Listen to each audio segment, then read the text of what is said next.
அன்பு நேயர்களுக்கு வணக்கம்.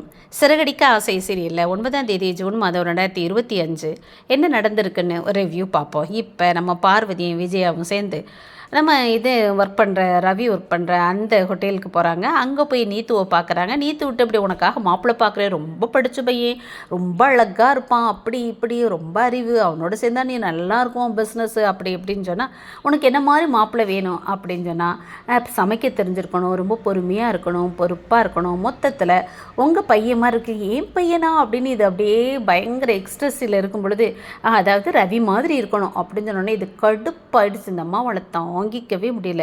உடனே கிடுன்னு வீட்டுக்கு வந்து இவனையும் நம்ம இது ஸ்ருதியையும் இந்த பையனையும் கூப்பிட்டு பஞ்சாயத்து பண்ணாங்க. அங்கெல்லாம் போய் வேலைக்கு போக வேண்டாம், இது விஜய் இவனை ரவி அங்கே போகிறத நிறுத்து அப்படின்னு. ஏன் ஆண்டி என்ன ஆண்டி அப்படின்னா, இல்லை அவள் அங்கெல்லாம் போனாக்கும் இதுக்கு ஆபத்து தான், அவள் அப்படியே பிடிச்சி இழுத்துருவா அப்படி இப்படின்னு சொல்ல. என்ன சொல்கிறீங்க அப்படின்னு நான் தான் அவன்கிட்ட சொன்னேன், அவன் கேட்க மாட்டேங்கிறான்ல அப்படின்னு அந்த பொண்ணு கேஷுவலாக இவங்க சொல்கிறதுக்கெலாம் நக்கலாக தான் நல்லா பதில் சொல்லிட்டு இருக்குது.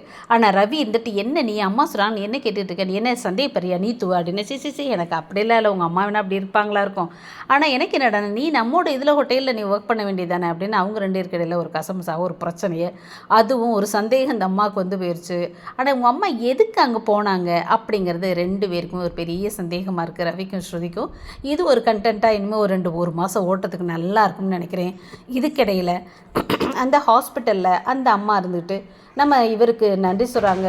நன்றி சொல்லி இவங்களுக்கெல்லாம் சொல்லுங்கப்பா, அந்த விரும்பின மாப்பிள்ளையே கல்யாணத்தை முடிச்சு வைக்க சொல்லி சொல்லுங்கப்பா அப்படின்னு சொல்லும்பொழுது சொல்லுங்கள் நீங்கள் சொன்னீங்கன்னா தான் சரியாக இருக்கும், நீங்கள் சொல்கிறதான் பொருத்தம் அப்படின்னு நம்ம இந்த பிள்ளை சொன்ன உடனே, மீனா சொன்ன உடனேவும் அவங்க குடும்ப விஷயத்தை நம்ம எதுக்கு தலையிடும், நீங்கள் பார்த்துக்கோங்கம்மா நான் வரேம்மா, பிள்ளையை பார்த்துக்கோங்க அப்படின்ட்டு போகும் பொழுது சீதாவை பார்த்துக்கோ அப்படின்னு சொன்னேன். சீதா இருந்துட்டு மாமா நான் அப்படியெல்லாம் தப்பான முடிவு எதுவுமே எடுக்க மாட்டேன் மாமா அப்படின்னு சொல்லிட்டு அந்த பொண்ணு அனுப்பி வைக்குது. அப்புறம் சீதாவோட அம்மாவும் தம்பியும் சேர்ந்து இதுக்கே வர்றாங்க, ஷெட்டுக்கு வர்றாங்க. அங்கே வந்து பார்க்குறாங்க. பார்த்து பேசும்பொழுது அவள் கல்யாணமே முடிக்க மாட்டேன், முடித்தா அவரை முடிக்கிறேன், இல்லைன்னா இப்படி இருந்துடுறேன்னு சொல்கிறான்னு. உடனே இவர் அவன் நல்லவே இல்லை, அப்படி இப்படி மோசமானவன் கொடூரமானவன் அப்படி இப்படின்னு சொல்கிறாரு.